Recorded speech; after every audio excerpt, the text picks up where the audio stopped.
All right, welcome back to the Slab Lab. I am with dynamic left-hander, former first rounder. If you're looking for the finest set of boobs in KC, look no further. I'm with Boobs, Kris Bubic. Welcome to the Slab Lab, Boobs. Thanks for having me. Absolutely. Thanks for taking the time.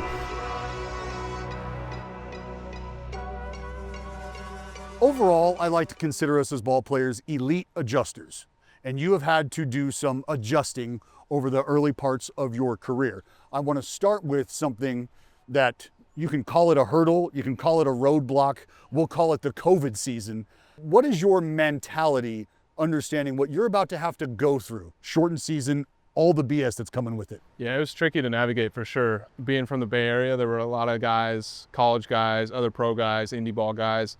We got together once a week, pretty tight-knit group, once a week to throw lives. The season starts in late July. Yeah. I go to the alt site for a week. Okay, I'm not expecting, I finished the year in high A. It's cool to be around the big league guys, but I'm not necessarily expecting. You're not expecting your phone to ring? Yeah, for sure. So one of the starting pitchers gets hurt, and next thing you know, I get called in the office, and I'm starting 2 days later against the White Sox, and I didn't think there was really any possibility that was going to happen at all. That's a pretty sizable jump, 22 years old when I made my debut. And, there's some ups and downs that come with that, but being thrown in the fire makes you learn on the fly.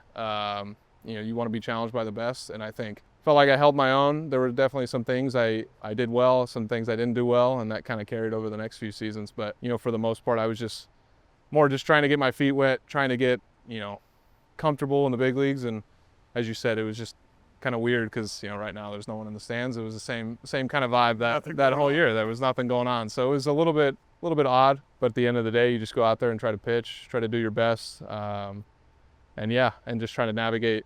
I only made 10 starts that year, given the 60-game year, but it was a lot of fun getting to experience it. And then, going into the next year where we got fans back in the stands. Were the hurdles bigger from the mental side of things, or were the hurdles bigger from the physical side of things? I think a little bit of both. I think initially it's more mental, just because get to the big leagues, these are names I grew up watching. Everybody kind of goes through that little starstruck phase. We're talking double AC, a triple AC, a Grandes, here we go. Yeah, exactly. So just trying to navigate that. We got the Tigers in our division. Miguel Cabrera faced him a few times. Decent player.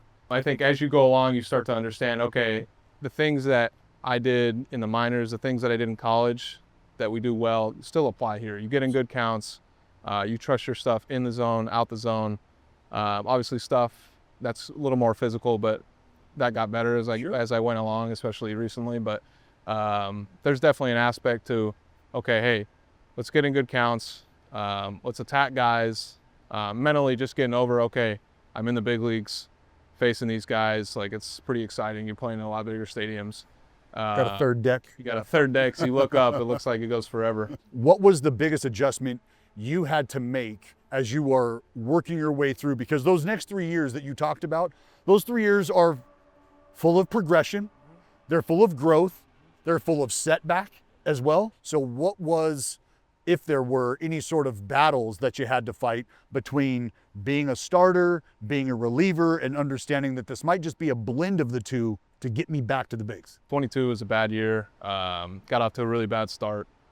And I think going down to the bullpen, even in those outings in 21 and 22, had some good success as a long guy. I think the biggest difference was to understand just how my intent changed, my mindset changed. You're a bullpen guy, you come in, hey, I don't have time to mess around. I got to go after guys. As a starter, you get the grace of, okay, maybe I got a couple more pitches to work with. I can find, my changeup. I can find my slider later in the game, whatever, or second time through. But as a bullpen guy, you don't have that luxury. You have to go in there, firing away, attacking right away. So I think getting that understood in my head.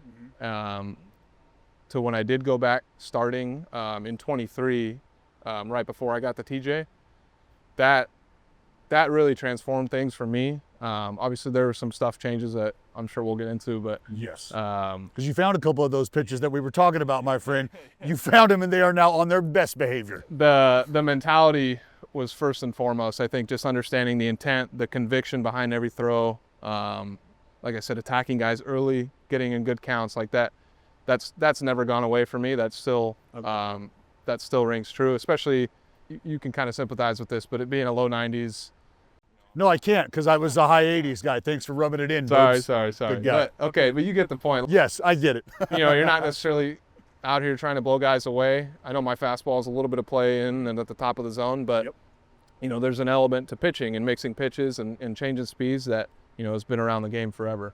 And hey, I'm going to attack guys with my best stuff in the zone, not mess around, whether I'm starting, whether I'm relieving. And now, like as a starter, I'm taking it inning by inning, almost as I am a reliever. Sure. For the first inning, for the second inning, for the third inning. Some innings, are a little more challenging than others, but it breaks down the game in smaller segments and just allows me to digest it a little bit easier rather than thinking about, hey, what am I going to do in the sixth inning? I got to get there. Was there a moment for you where you decided or you said, you know what, I'm not going to get my ass kicked like this anymore? So I mentioned 22 being a pretty bad year. Rough start, got sent down for a couple weeks, came back up. It was still rocky the rest of the way. It's my last start of the year in Cleveland. It's like October 1st, random like Saturday night. I'm going to go out there. I'm going to try to throw stuff literally as hard as I can down the middle. Just let it And I know that's kind of been a widespread it's kind a of mantra. mentality. Yeah. But I just wanted to see, hey, I had a bad year. I kind of felt like I had nothing to lose going into that.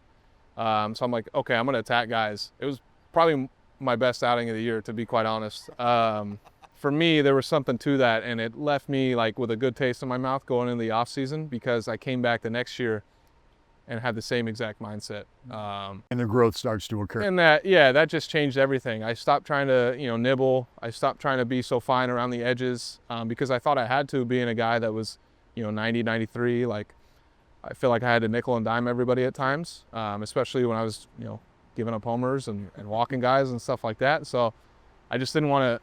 I needed to try something different to be able to stick around. It gave me a good enough feeling that, okay, this is something that can work. This is something that I can trust going forward. And when I do get back, whether it's starting, whether it's in the bullpen, this is something that I can count on coming back, attacking guys, trusting my stuff in zone, not trying to be too fine on the edges, and just get after them. That's where the mental test really starts to come into play, right? Being able to taste what you were tasting from that last start in 22, 23, you feel like, hey, we're picking up right where we left off. And now this fucking happens. And I got to deal with that. And that is what it is. And you've made it out on the other side of that. And I don't like to spend any time on that because I know what negative and intrusive thoughts can do and lead to. And we're not here for that. The fact that you have been able to continue to make those adjustments, was there a moment coming back where you had to say to yourself, this is where I let the reins off. This is where I have to just get back to letting it eat. Maybe it's just a common thing with guys who go through an elbow surgery. I just started noticing a little more like supination capacity. Really? Getting around the ball, cutting the four seam a little bit in a good way. Uh-huh. So I'm like, hey, let me mess around with a sinker, try to get some seam shift today, or change up. Let me change that orientation to get some, more seam effects and whatnot. So I got to stop you right there. I'm sorry to cut you off, but you start talking about seam shift. Where did that introduction come? When did you start to go to that side of the game? Was that something you started to dabble with as we're kind of on the shelf looking around? So in college, I was, really my whole life, I've been fastball, changeup, big curveball. In college, we had a Rapsodo. I didn't really pay any attention to it at the time. Not that I didn't care about it, but I was always wondering, okay, how can I get play on 91 in the zone and a changeup? Maybe it was just the back and forth effect of, lefties with good changeups tend to play that back and forth game. But 2019 was pitching well in the minors, and I kind of wanted to get a better understanding of why. Okay. So same thing. We still have the Rapsodo. We're going through some numbers, and I was just kind of getting introduced to all the advanced metrics, vert, horizontal, spin axis, all this release height, all this kind of stuff. Yep. Once it got up here, I kind of got away from that a little bit. Not to say like I was just trying to compete, trying to hold my own, but I think our environment now, our coaching staff, our pitching team as a whole, the environment is much more conducive to blending those two elements together. Understanding the mechanical aspect of the game, the compete aspect of the game. And then understanding, hey, this is where your stuff plays. This is, what your strengths are. Stick to this. This is how you attack righties. This is how you attack lefties best. This is how we can devise an arsenal to to maybe improve something. Sure. So I think We're in the lab, baby. I think for the longest time it was like, hey, how can I pitch to hitters' weaknesses even if it wasn't my strength? But I think now it's basically flipped. Like I'm just trying to attack guys with my strengths. Like I know where my stuff plays now, regardless of what the hitter does well. Brian Wu talked about this. Jesus Luzardo talked about this. Like pitching is offensive. Like feel free to go out there and attack a motherfucker. Take us through right now. Let's pop the hood. I want to see the engine. Four-seam fastball, because for the folks who aren't aware of what's going on right now with Boobs, is heater got a little tick or two on it, a little more behind it. And as far as perceived velocity is concerned, this pitch looks like something that maybe it's not quite, which is fantastic because we got a little ride, we got a little cut, and the supination that you started to feel probably leads to that. So show me that four-seam cheese biscuit. Swing and a miss. It tied him up. The fastball to strike him out. And he's down on strikes, 2 away. So pretty simple. I've always been more comfortable on this side with the horseshoe, on my left. Before getting surgery, I wasn't really conscious of like grabbing a seam. I was just kind of in the space and just trying to throw it. Once I kind of went through that rehab time, I came back, I kind of understood, okay, how can I spin the ball a little bit better? How can I spin it a little more, maybe efficiently, or just, get these pads on the seam and feel like I'm ripping the seam down. I kind of got that. I remember when Shota Imanaga came over, and I remember watching a video of him talking about like pulling the four seam down because he's got a good, good ride heater from a low slot. Pulling the seam down, it doesn't necessarily mean the ball's going to end up down in the zone, but you want to have that effect of, hey, how can I backspin this as well as I can, and let it. Well, think about a hitter, right? What are they trying to do? They're trying to clip. If they can, they would love to be able to get to the bottom half of this baseball, and they're trying to clip it. For the most part, the ones who understand low line drives are a very, very good approach. The ones who want to lift it, and please continue to do that. But you're trying to, right? Yep. And so now with our hand, ideally trying to get these two off at the same time. And as I mentioned, middle finger dominant, so sometimes that'll kind of kick the axis a little bit higher, especially given the low slot, which I'm not going to complain about any cut. Not at all. Even if it's not carrying that well, like a little bit of cut, for me that kind of feels like, even when I'm talking to Salvi or Freddie behind the dish, it's like, hey, that's going to be a tough pitch to square up against, especially against righties when it's moving into them. Like, hey, we can sit here all day and attack guys with that. Because at any given time, you're somebody who has 2 to 3 different fastballs when you think about it, right? The four-seamer stays a little true, fantastic. It doesn't and it cuts, great. Yeah. Now we're starting to play with this guy Now we're too. starting to play with it. Yeah. That's kind of unfair, bro. Yeah. That's kind of unfair. So take us through. Let me show that sanker. Okay, so the supination tendencies. This started last year or 2 years ago when I was in the bullpen on the with the rehab. I wanted to try one seam. Yeah. So I'm not even on a seam. So this one, I'm still trying to throw like a four-seamer. Not but ripping, I'm not ripping, I'm not grabbing any seam. I'm just trying to throw it and let it work. Yep.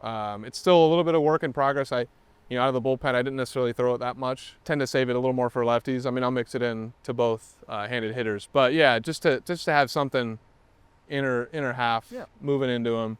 Well, we own that part of the play. That's ours. Exactly, to lefties especially, but metrically it's nothing special. But just I think the contrast when you see a four seam that is a little bit ride cut and you see the sinker that it's probably look like it's running a lot more than you would expect. And it's not a swing and miss pitch. I'm not looking to get a whiff, but behind and count especially, like you get a ground ball. It's a moneymaker, man. I've broken bats with lefties when I get it where I need to get it. We got guys on first and second, Exactly. Nobody out, one out. This is an opportunity to get 2 of those outs with one pitch, right? Exactly. We don't have to work through and grind through this at bat, get to that next at bat. Here's me, 2-1, the hitter has count leverage. This is a weapon that I can use, and it's a weapon, and it becomes an outlier because of what the other stuff does, right? So to your point about the metrics maybe not being super sexy about it, to hell with it. This thing gets outs. This thing works. Exactly. It's just how it interacts with the rest of your arsenal. And like you said, you get in a situation where you need a ground ball. It's a perfect opportunity to just, throw in. I feel like I can zone it pretty well. It's just a matter of, getting to that inner quadrant versus lefties, and, more often than not, I'm keeping it on the ground. Just to give you some context, my one-seamer, my dead fish was coming in at about 80 to 82. And it was just to get them off it. I've been there, man. Just to dude. do the same thing. Yeah, you were there when you were 12. Good talk, Boots. The slider. Yep. Not the sweeper, Yep. but the slider. Green strikes out. Let me see that guy. Yeah, so 'Cause it's this is actually- also a weapon. This is also. It's actually funny. So I spike. I say I'm like supination tendencies, Sure. but I kind of maybe I'm a little bit of a fake supinator because I spike all my breaking balls. This was my old curveball grip. All right. Not even on the, you're not spiking on the rail. I'm not you're spiking. I'm just spiking on the rail. I'm just getting it out of the way. Okay. I want to feel like, once again, that middle finger dominant for me has a lot of pressure. If I have a little bit of depth on the gyro, that's fine. For me, it's more location dependent. It's probably my most location dependent pitch because when it's in the zone, when it's hanging, throw it behind and counts. It's gonna get hammered. But for the most part, I feel like I'm trying to throw, a supinated fastball as hard as I can. Or even sometimes if it's getting a little floaty on me or getting a little cuttery, okay, maybe think a little more depth, get a little more curveball. Sure. Cue to it to where I'm getting over it. In the past, I'd always tried to get in front of it, and I got good depth on the front of the ball. Throw the front of the ball, and I got good depth on a curveball. But for me, I just wasn't seeing enough reactions on that pitch. It just became a called strike pitch, which is fine. It has a place in the arsenal. But I just needed something a little more neutral off of the fastball, something to, get a little more swing reactions and Early commits. exactly, and just something for a hitter to think about. So for me, I'm just trying to. Another thing, I'm trying to grip and rip. I'm trying to get it inner rail or glove side as best I can. When it's a little bit up and in, maybe it acts like more of a cutter, which is fine. But for me, just I want that to hold the fastball line as long as I can, and just Let the depth do the pull it business. late. Yeah, Let it exactly. do the dirty work. Exactly. All right. Get the broom out, dog. Got him. This is a pitch that many don't even want to acknowledge. They don't even want to use the word. I know my man Zach Gallen. G was like, I'm not going to call it what it is. You can say that. I'm not going to say that word. Sweepers, I've kind of played around like, oh, maybe I call it a sweeper, maybe I call it a slurve because it probably has more depth. I don't get as much lift as some other guys, but for me, it's really just small slider, big slider. So this one, same thing. Spike on the horseshoe right here. Good middle finger pressure. Bro, I feel like you could put your middle. I feel like you could touch your elbow with your middle finger. Yeah, you can see this like I can kind of wrap this pretty comfortably. And I don't know, it's whatever dexterity I have in my fingers is whatever God-given. Yeah, buddy, really that is special. But this, it's starting to get a little bit bigger at times, which is fine. I feel like I can manipulate the shape now that I've thrown it. Well, I think comparable vert, I think Max Fried is the only other guy that's even like in the neighborhood when we start talking about comparable vert on this pitch. And he can spin it with the best of them. Brother, you can spin it with the best of them. So it's a little more curveball cue. I'm trying to get, kind of to the front, top left of the ball, and just let it work. Same thing. If a seam catches, a seam catches. Sometimes I'll get closer to that zero line, and I'll get a little more lift on it. But sometimes I do like having the depth too, because even if it's not, crazy swing and miss, having the depth and having it, go to the bottom of the zone keeps me on the ground. Another pitch I feel like I can get a ground ball with, and it's just tougher to score. And it feels like those pitches probably stay competitive a little longer as opposed to being a ball out of the hand 100%. more so. I found a good amount of success too, kind of just wrapping it around to righties, like early in count, almost like a strike sealer, minimal pop. And it probably starts off the plate, to be honest, and just kind of wrapping it. It may end up middle, but it's probably not starting there. So like I feel like I get a lot of takes on that. Well, you are pitching with that pitch. Yeah. You're not just throwing that pitch. For sure. There's a big difference between, and maybe the sinker is something that you are on the verge of pitching with, maybe still just kind of throwing because you're feeling out how you're going to deploy it, when to deploy it. I mean, you're still pitching with that, but this you can tell you have a feel for when you're going to deploy it, how it's going to be deployed, and the purpose that you're looking for. The notion for me was, hey, pitch grip takes a long time to work. It takes, many bullpens and off season to really fine tune. But I feel like this one, I got pretty comfortable with right away when I really started implementing a slider in 23. This was actually the grip I took. I didn't try to get around it as much, like curveball. I kind of just stayed behind it. It was a little more gyro-y. But kind of as I got more and more comfortable with this grip, I felt like I could get around it, manipulate the ball, and kind of seeing the spin capacity I had. I was like, hey, let's try to rip this like a curveball and see what happens. And I started to get a little bit more sweep, a little bit bigger, and a little bit bigger shape. And then that's where that gyro came in to kind of bridge the gap between the two. But just having multiple breaking ball shapes that I didn't have before, And, as you talked about, having swing reactions that I didn't have before, I mean, that's made all the difference. A man after my own heart. Let's talk a little bit about the change piece. Bubic strikes him out on a good changeup. Well, this one's funny because going through high school, going through college, I'd learned the standard four-seam, like, carry changeup. I was just trying to throw this like a fastball, kind of dead fish. Just let it kind dive. of bottom out. It's worked really well in high school, worked really well in college, worked really well in the minor leagues. I got to the big leagues. It still worked well, but it was a little bit feast or famine. I started not commanding it as well when I needed to pitch in zone. It became a little bit dangerous because, I was behind the count. It kind of turned into a slow fastball at times with, more carry on it. I was trying to get inside of it, trying to kill. Trying to create. I was trying to create it. It's kind of a common theme here. But after that 22 season, or I kind of just reevaluated pretty much everything. Life as a whole. I was like, okay, let's see what happens if I change it to a two-seam orientation. So I did. And there were times where I'd still trying to get inside it. But I started to understand seam effects a little bit better. I wanted to understand, okay, how can I kill spin and kill efficiency? Because I don't want it like perfect. Right, you don't want that thing humming. I want that thing to dive. I could throw it a little bit harder because I didn't have to manipulate my wrists at release. This was the two-seam orientation before TJ. I got back last year, it was still the same. And then starting this year, I kind of moved it to kind of off my sinker, a little more one seam.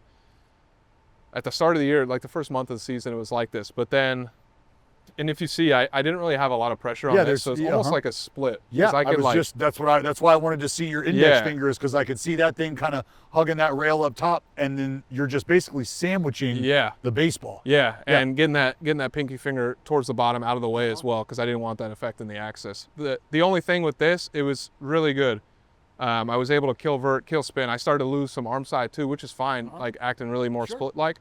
I just started, like, sometimes when the ball's coming off my hand, I would just brush it with my ring finger and it would pull it back. I'd get some occasional, like, carry change-ups. Like, sometimes you see, like, split varieties have a lot of difference in movement. So I just wanted to slide this a little more inside and get that on this side of the seam rather than on the outside of the ball. So now a little more, a little more back to two-seam orientation. Okay. And I know the kick change has been pretty popular. I was just going to say, are you seeing how that middle finger starts to pop up a little? I can't do this very comfortably. That's all right, though. So I just prop it up just a tick, just a reminder to get it out of the way, let the ring finger kind of misdirect the axis, and then still the middle finger is still the last one touching the ball. Okay. But the ring finger is doing the job of misdirecting, getting that axis creating down, the shift, right?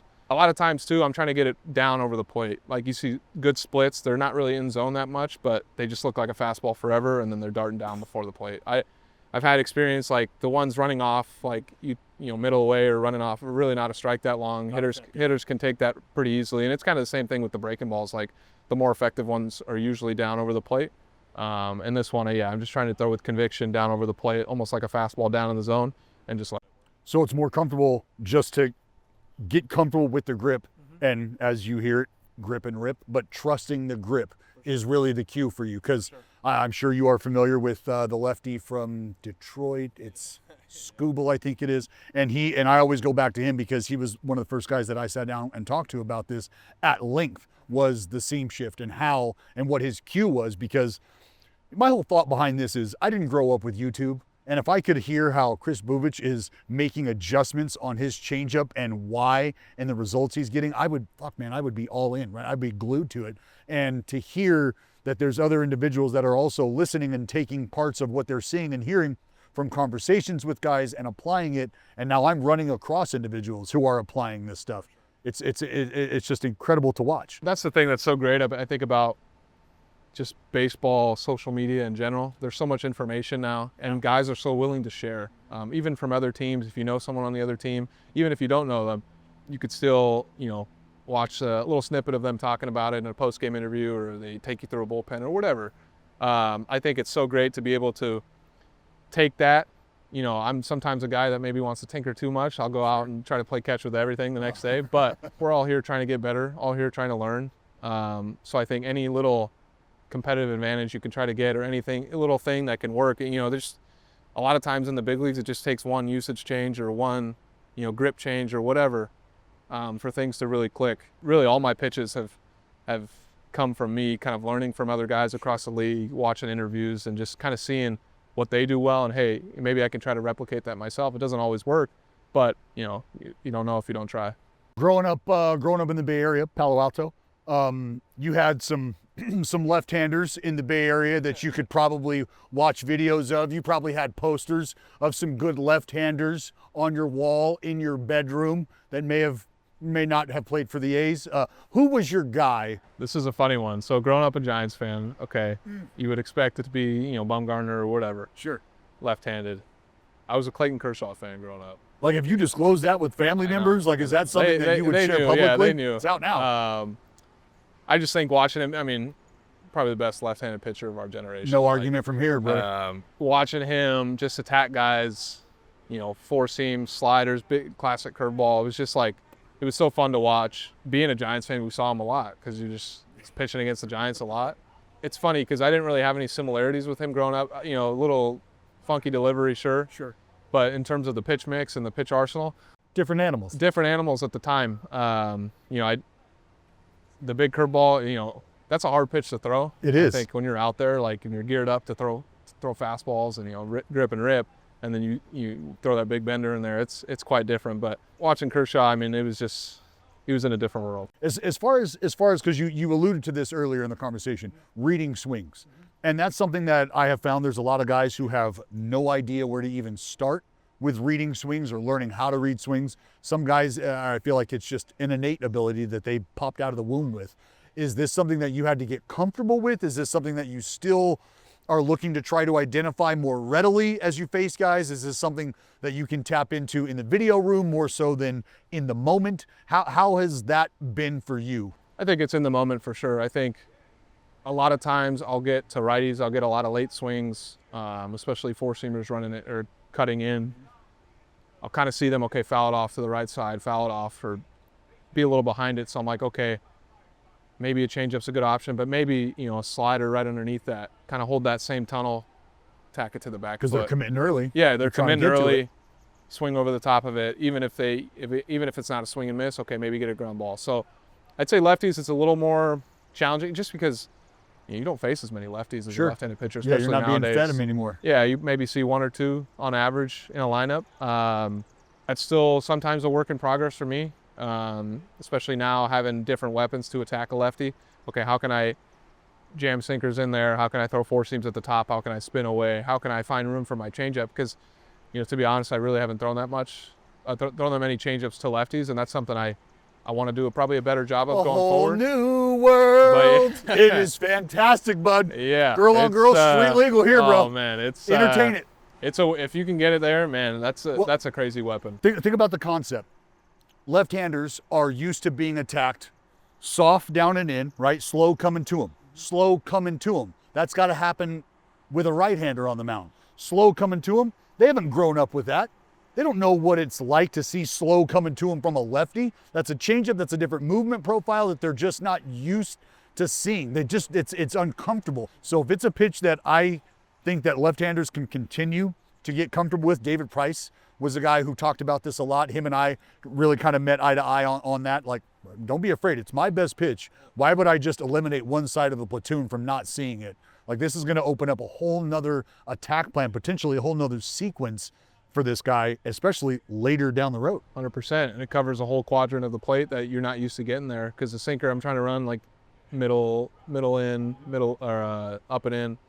So and there's some ball sack behind that yeah, too, right? Yeah. Like we're not pulling a string here. There's some fucking oomph on Yeah, it. that's the thing. The visual for a lefty or for a changeup to a lefty versus the righty, not to say it's difficult, but it's the toughest thing to overcome because you have room for error against a righty. If you miss arm side, okay, you miss arm side. If you miss arm side to the lefty, you're gonna hit the guy. So it's just having the feel, having the trust that, hey, I'm gonna throw this ball with conviction, throw it at the bottom of the zone, let it work. That's something I feel I can definitely get better at. You talked about making the adjustment, going from wind-up, simplifying movement. Now we're in the stretch consistently. Has there ever been a point in time where you've started to dabble with moving around on the rubber as well because of your pitch profile, because of the movement profiles that we have that are evolving as well? I've thought about that actually, especially I've always been a guy that's had reverse splits too. Being a changeup first guy. Now it's a little more even. it's not as extreme. But yeah, I've always thought about it, especially having a little more lateral breaking ball now, like playing the angles game of, hey, can I be on the first base side of the rubber to a lefty? Boom, jam that sinker in there, and then boom, that looks like it's going to be, going away, into the other dugout. Yeah. And at 18 plus over there, like, buddy, that looks like 24. That looks, it's not from behind him. It's like from the end of the dugout and then clipping the. I think too, my delivery, I'm slightly cross body too, so that adds even more of an effect. It's something that, like I said, I've thought about. I've never actually done. I'm not opposed to it. It's just playing that angles game, playing that game of the visual. It's just how can I get comfortable with that? I mean, that's the name of the game. We're there to make hitters uncomfortable, whether that's through swing and miss, weak contact. Like, the name of the game is to get outs and to make guys uncomfortable. You are as dialed in right now as you have ever been. What is something right now that you think, this is how I take my game to the next level? This is how I continue to trend in the way that I am trending right now. And it doesn't have to be pitch specific. It could be mindset. Count leverage is everything. You can see the data. Like, you get ahead and first pitch strikes have increased for me. Zone percentages has increased for me. But the damage has actually gone down. So it's like, it's kind of counterintuitive. It's like, oh yeah, I'm going to throw the ball more in the strike zone. But is it counterintuitive though? You fill up the strike zone, you attack guys, and they're on the defensive. You are now the guy who is on offense. 100%. 0-1, 0-2, 1-2. Thanks for coming. 100%. It's great seeing guys like you mentioned, Scooble, obviously best pitcher in the game. Like, at the end of the day, the core tenets of pitching are to throw the ball over the plate, throw strikes, disrupt timing, all that. I love that. Core tenets of pitching: disrupt timing, throw strikes. What else did you say? Change speeds. Change speeds. I mean, it's not rocket science. I know we get out there and we turn it into rocket science at times, but it's pretty basic, elementary, sort of fundamental approach. Do you have a favorite metric? Is there something that you latch onto, gravitate to, whether it's in the bullpen, in a lab design sesh? Is there something that you have prioritized? And it could be pitch specific. You've talked about count leverage. It could be first pitch strike rate. It could be whiff rate. Like, is there anything that's doing it for you? For me on the breaking balls is my vertical release angle. So like, I just want very minimal to no pop. Sometimes the sweeper will pop just because of the depth. Yep. But the gyro, I don't want popping. The sweep, I want popping very minimally if it is. And sometimes being a lower release, you're going to get that. You'll get that. You'll get that a little bit. But for the most part, that's what makes, in my mind, that's what makes the breaking balls effective. Stays on playing with the fastball for a long time, and then boom, it's not there. So what he means by pop is typically hitters, what they're seeing or what they're looking for, especially on breaking ball offerings,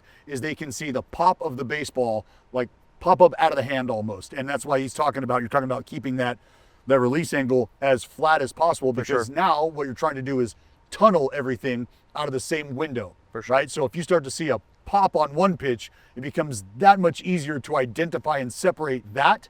And maybe you don't give up on that one. Maybe you hang in there. Maybe you give up on that one because you know where it's going to end up. So eliminating the pop is something that has obviously paid dividends. For sure. And that tells me, if it is popping, it tells me that, hey, either I'm not cueing it well, or maybe just this grip is not working for me, because I feel like usually grips have pretty good synergy with like your hand and your wrist orientation and all that. For me, those are two key indicators with the four seam and with the breaking balls that I really like to look at. Favorite park to pitch in? This is a great park to pitch in. It's fucking Yellowstone out here, bud. You got come on, you do it. How far? Go ahead. Yeah. Go catch it. Someone's catching it. Our hitters sometimes, have throw fits about it just because you can hit a ball We're not really talking well. about them. Hey, but this is a really good home park to pitch in. Obviously, there's some hits here because the outfield's pretty big. Sure, but they got some ground to cover.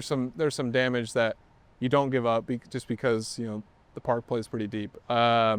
It's hard not to say San Francisco. I've had some good outings there over the last few years. So whatever pitch you have right now in your arsenal, you're going to get rid of that one because you're going to take that pitch from another guy. I would probably replace the sinker.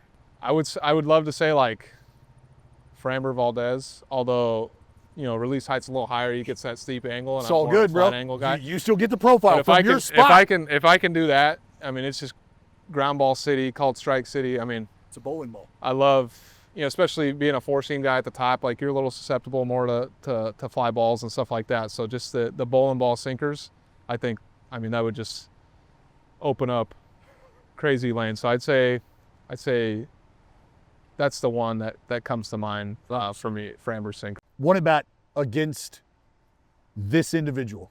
Who do you want? Who's giving you that test? Who do you want to feel in that batter's box? I think it'd be cool to face Barry Bonds. Yeah. I mean, I think it's an obvious one, especially to challenge myself. Hey, lefty, best hitter of all time. Like, hey, you got to mix like crazy against this guy. You got to be in the zone against this guy. Different pitch, different spot, not the same pitch twice. You got to do stuff like you almost got to create stuff on the fly against a guy like that. So I'd probably try to pitch him backwards, maybe. Okay. Maybe spin him with the sweep early. So sweeper early. Sweeper early. Try to get one down and away. Okay, it's 0-1. Hee-ha. It's 0-1. Okay, we'll come back with we'll run a sinker in. Maybe he pulls it 500 feet foul. And then maybe try to pop a four-seam up, or if I can throw a changeup off that sinker, maybe get a ground ball, maybe get him swinging over it. I mean, but you might leave Barry baffled. You start to throw that down and in there. Yeah, I'm feeling maybe a little overconfident right now, but it'll be a little bit different. That's what you need, dog. That's what you need. What is your best advice to kids who might be dealing with physical hurdles, mental hurdles, who think they love this game, who think they want to do this and commit their life to this? What is one bit of advice you could give to those little boys and girls? I think it's tough nowadays with social media. I would just say, like, I'm all for social media and information gathering, but I think sometimes when you use it as like a tool for comparison, I think that's where you get, in the weeds a little bit. So I'd say just go out there, have fun, be your best. Everybody grows at different rates. Everybody excels at different rates. I wasn't the biggest. I've never been the biggest, strongest, fastest guy on any team I played on. It's easy to sit here and like compare yourself to peers. There's all these rankings and all this stuff and showcases. But I think at the end of the day, you have fun. You be as athletic as you can on the field. Those kinds of things really pay dividends in the end. Don't get caught up in comparing yourself to others. Enjoy the moment with your peers. What do they say? Comparison is the thief of joy. Let's not do that. Well, I got to tell you, man, outstanding. This has been fantastic. This has been the Slab Lab with the best boobs in KC.